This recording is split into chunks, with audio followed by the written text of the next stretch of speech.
Imagina ter uma dívida tão colossal, mas tão monumental que seria capaz de falir uma cidade de médio porte tranquilamente. Uhum. É um cenário assustador. Exato. Os credores estão ali batendo na porta o tempo todo, as receitas dos próximos anos já estão todas comprometidas e a pressão é simplesmente insuportável. O que, logicamente, pediria um freio, né? Pois é. Qual seria a solução mais lógica numa hora dessas? Cortar gastos, reestruturar a casa, certo? Mas e se a solução escolhida for, na verdade, abrir o cofre que já está completamente vazio para bancar um dos jogadores de futebol mais caros e cobiçados do planeta? É o famoso dar um passo maior que a perna. Nossa, com certeza. E sejam muito bem-vindas ao nosso mergulho profundo de hoje. A missão desta nossa sessão é dissecar uma montanha de relatórios, notas financeiras e discussões super fervorosas que a gente extraiu do portal Lance e também dos debates bem inflamados do Zona de Conflito FC. Debates bem intensos, diga-se de passagem. Nossa, muito! Nosso foco hoje é um dos maiores paradoxos do esporte moderno, que é esse dilema do Corinthians sobre a renovação de Memphis Depay. É um cenário que desafia qualquer manual de economia básica, sério mesmo. O que a gente tem em mãos aqui não é apenas uma negociação salarial comum. É um estudo de caso muito claro sobre o limite entre a ambição esportiva e aquele abismo financeiro.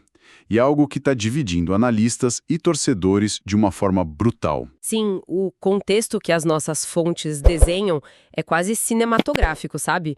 O Corinthians quer desesperadamente manter esse atacante holandês, que é tipo uma verdadeira estrela global. Sem dúvida, um nome de peso. Mas só que, para viabilizar essa assinatura, o clube precisa realizar o que os analistas do Lance chamam abertamente de uma verdadeira manobra financeira. Exatamente. Certo. Vamos desvendar isso.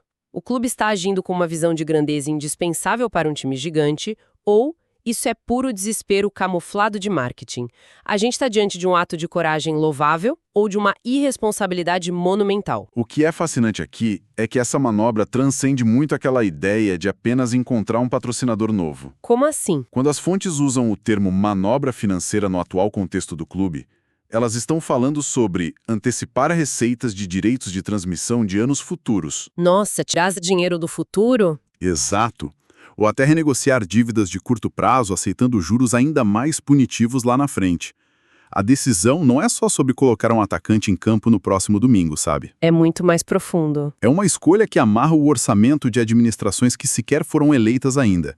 É um teste de fogo que define de fato a sobrevivência institucional do clube. E isso nos leva a questionar a própria natureza do produto que está sendo comprado, né? As discussões do Zona de Conflito FC batem muito na tecla de que o Depay não é apenas um jogador, ele é uma marca. Sim, uma marca global. Ele atrai a atenção da mídia internacional, traz um peso absurdo para a camisa e, em tese, pelo menos, intimida os adversários. Com certeza. E a defesa fervorosa dessa renovação é que ele se paga, entre aspas, com marketing e venda de camisas. Mas eu olho para esses números da dívida, sério, e eu fico confusa. A conta do marketing realmente cobre um salário na casa dos milhões mensais? Então, esse é um dos maiores mitos do futebol moderno que a nossa pesquisa faz questão de desconstruir hoje. Sério? A ideia de que venda de camisa paga a contratação é uma falácia contábil gigantesca. Mentira! Sempre ouvi isso. Pois é. Mas, na realidade, os clubes ficam com uma fatia muito minúscula dessa receita. Algo em torno de 10 a 15% do valor da peça. Só isso? Só isso. Porque a fabricante de material esportivo é quem retém a maior parte. Entendi. Então, para que o Depay pagasse o próprio salário apenas vendendo camisas, o clube precisaria vender centenas de milhares de unidades todos os meses. O que é impossível, né? Totalmente irreal. O valor real que ele traz é intangível. É o engajamento digital, é a atração de novos parceiros comerciais e a exposição da marca em mercados lá fora. Aqui é onde fica realmente interessante. Porque se a matemática das camisas simplesmente não fecha, a pressão volta toda para o campo. Concorda? Com toda certeza. Pensa desta forma. Manter o Depay com essas engenharias financeiras malucas não seria, tipo, o equivalente a financiar um carro de Fórmula 1 com um empréstimo de juros estratosféricos? Excelente comparação. Porque assim, o carro é lindo, atrai os olhares de todos os vizinhos, chama patrocinadores, mas se ele não vencer a corrida no domingo para levar o prêmio em dinheiro para casa, a equipe vai à falência. Exato. Nossas fontes perguntam justamente isso. O Corinthians está pagando pela imagem colossal para ter status ou pelo desempenho esportivo puro? A analogia do carro de Fórmula 1 ilustra perfeitamente o mecanismo de risco aí. O clube está essencialmente comprando status, mas a fatura desse status só pode ser paga com desempenho esportivo. A bola tem que entrar. É isso. No futebol, o dinheiro grosso e líquido mesmo vem de premiações por avançar em fases de campeonatos pesados, tipo a Copa do Brasil ou a Libertadores. As cotas de televisão e tudo mais. Isso. Se o engajamento nas redes sociais é altíssimo, maravilhoso. Mas a bola bate na trave e o time é eliminado logo nas oitavas de final, o retorno financeiro do marketing não chega nem perto de cobrir o buraco. Fica um rombo enorme. Um rombo deixado pela eliminação. A aposta exige que a estrela não apenas jogue bem, mas que carregue a equipe nas costas para títulos lucrativos. Mas espera, se a dependência do resultado em campo é tão extrema assim, a gente não pode simplesmente isolar o Depay como se ele jogasse sozinho contra 11, né? Definitivamente não. E é aí que o material do lance introduz um elemento que eu acho ainda mais crítico do que a tabela do Excel dos diretores do clube: o ecossistema do vestiário.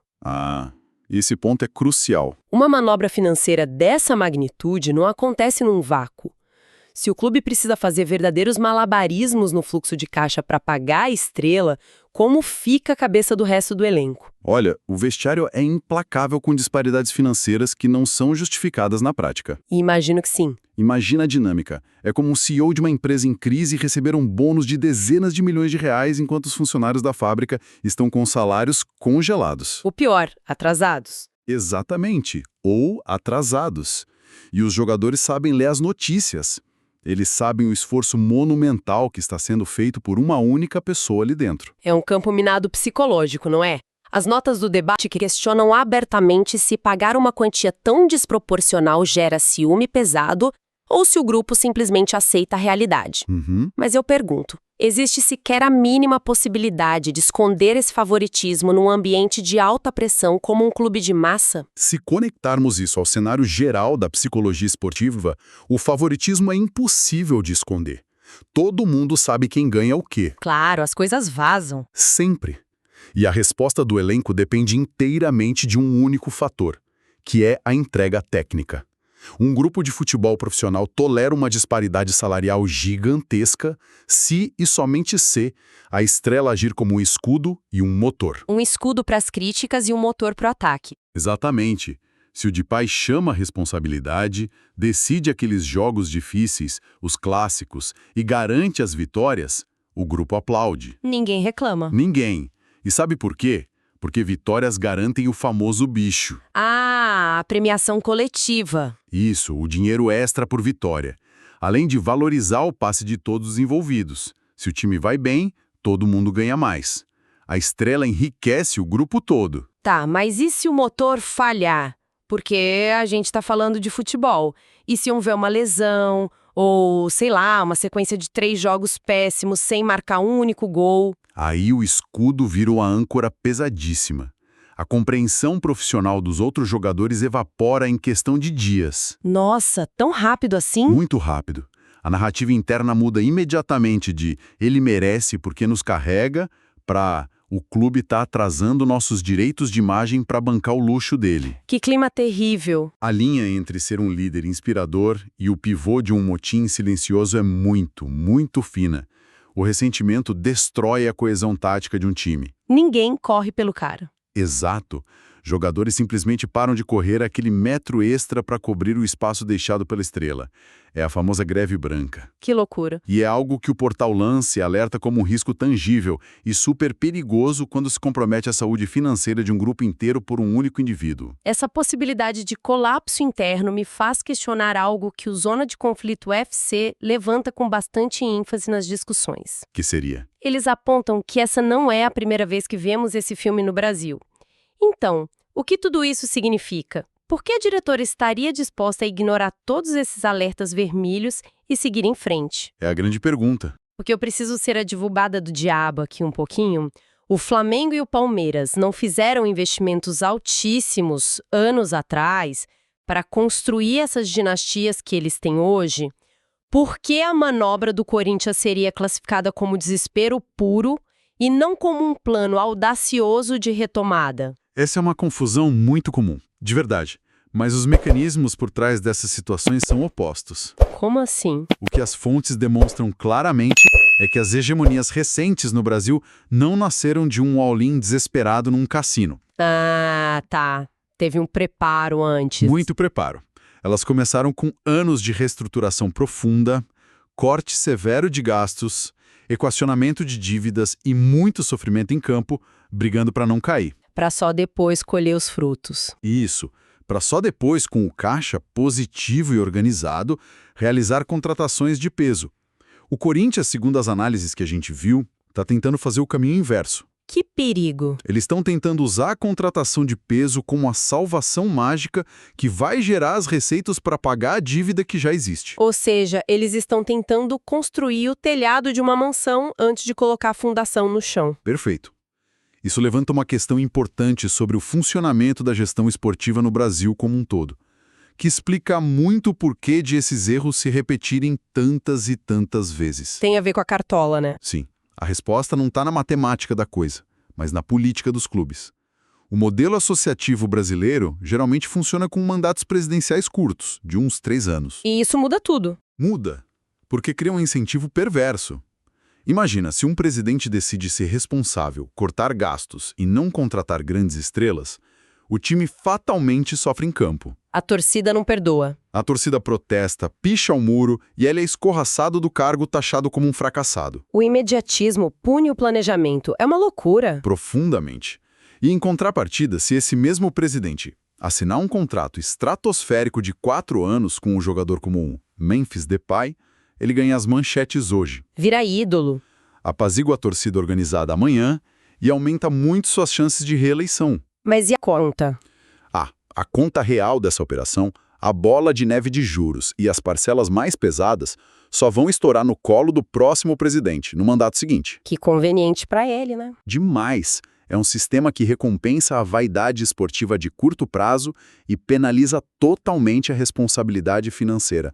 É por isso que os clubes entram sempre nesse ciclo vicioso de gastar o que não tem. Sempre acreditando na ilusão de que o próximo grande título vai apagar magicamente décadas de má administração. Exatamente isso. É impressionante como a estrutura política molda o destino inteiro do clube. Mas a gente precisa virar a mesa aqui e olhar para a alternativa que as fontes também exploram com cuidado. Sim. Claro. Porque a gente passou muito tempo discutindo o perigo de fazer essa manobra insana para manter o jogador.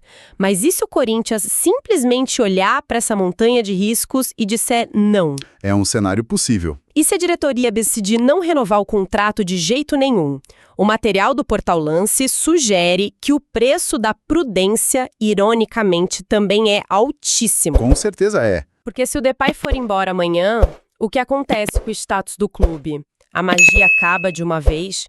Os adversários deixam de temer a camisa do Corinthians? Olha, dizer não em um ambiente que é 100% movido à paixão é politicamente devastador. É suicídio político, quase. Praticamente. Se o clube recuar agora, a narrativa da mídia e principalmente das arquibancadas não será: olha, o Corinthians agiu com maturidade financeira. Nem pensar. A manchete no dia seguinte será: o Corinthians apequenou-se. O impacto imediato é a perda daquele engajamento gigante nas redes, a queda no interesse de patrocinadores que queriam colar suas marcas na imagem da estrela internacional e, inegavelmente, uma perda drástica de poder de fogo dentro das 4 linhas mesmo. Fica mais fraco no jogo. Fica. O medo de parecer menor, de ter que aceitar publicamente que não tem cacife para sentar à mesa dos rivais mais ricos, é um fantasma que assombra as reuniões de conselho. Nossa, mas aceitar essa realidade nua e crua não seria justamente o primeiro passo obrigatório para aquela tal reestruturação que os rivais fizeram lá atrás? Logicamente seria. Parece que deixar um jogador ir embora exige uma espinha dorsal de aço da diretoria, sabe? Para aguentar as vaias hoje em troca de não fechar as portas amanhã. O debate sobre perder força esportiva sem ele ignora um fato muito simples. O clube já existiu e já operava antes da chegada dele. O cerne da questão é que o choque de realidade dói demais. Deixar o jogador sair estanca a hemorragia financeira e impede que a bola de neve devore as receitas da próxima década inteira. É um alívio a longo prazo. Mas quem está lá sentado na cadeira de presidente precisa ter a coragem absurda de enfrentar um estádio com 40 mil pessoas, o chamando de incompetente por não ter segurado o grande ídolo. É muito pesado. Muito! A fonte do lance crava algo essencial aqui. A decisão de renovar o não com Depay deixou de ser uma análise sobre tática de futebol há muito tempo já. Virou o quê, então? Tornou-se um plebiscito sobre a viabilidade da instituição. É a escolha definitiva entre sustentar uma imagem de elite através de dívidas impagáveis ou aceitar um doloroso passo atrás para poder, quem sabe, um dia dar 2 passos sólidos à frente. É um impasse verdadeiramente extraordinário, do tipo que define eras num clube. Para recapitular a dualidade que a gente explorou em nosso mergulho profundo de hoje. De um lado desse ringue, temos a força magnética, a qualidade inegável e a atenção global que um talento internacional desse calibre proporciona. É a promessa de grandeza, de estádios sempre lotados e do respeito absoluto dos adversários. Mas do outro lado, temos um clube estrangulado por dívidas, flertando com uma engenharia financeira super perigosa, Extremamente perigosa. que ameaça não apenas comprometer o futuro da instituição a longo prazo, mas implodir o vestiário atual caso os resultados milionários em campo não apareçam instantaneamente, né? É uma panela de pressão prestes a explodir. Exato. E tirando o escudo do time e as cifras astronômicas da frente, a raiz desse comportamento é profundamente humana. A gente percebe que qualquer um que já comandou um negócio no limite apertado do orçamento entende isso. Sem dúvida. Ou até mesmo qualquer pessoa que já fez uma dívida enorme no cartão de crédito apenas para manter um certo estilo de vida perante o seu círculo social, entende perfeitamente a agonia desse dilema. É o famoso viver de aparências, né? É bem por aí.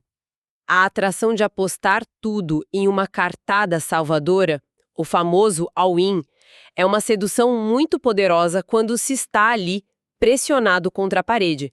O medo de demonstrar fraqueza muitas vezes empurra a gente para riscos ainda maiores. É uma constatação muito incisiva sobre como o ser humano opera sob alta pressão. E para fechar a nossa análise de hoje sobre esse monumental jogo de xadrez financeiro e esportivo, eu deixo a provocação que ecoa nas entrelinhas de todo esse material incrível que a gente revisou. Manda ver! Se a percepção de grandeza de uma instituição centenária e histórica passou a depender quase que exclusivamente da disposição de colocar sua própria existência em risco financeiro, tudo isso apenas para manter uma única estrela brilhando no palco, será que o que estamos aplaudindo de pé na arquibancada é um projeto esportivo genuíno?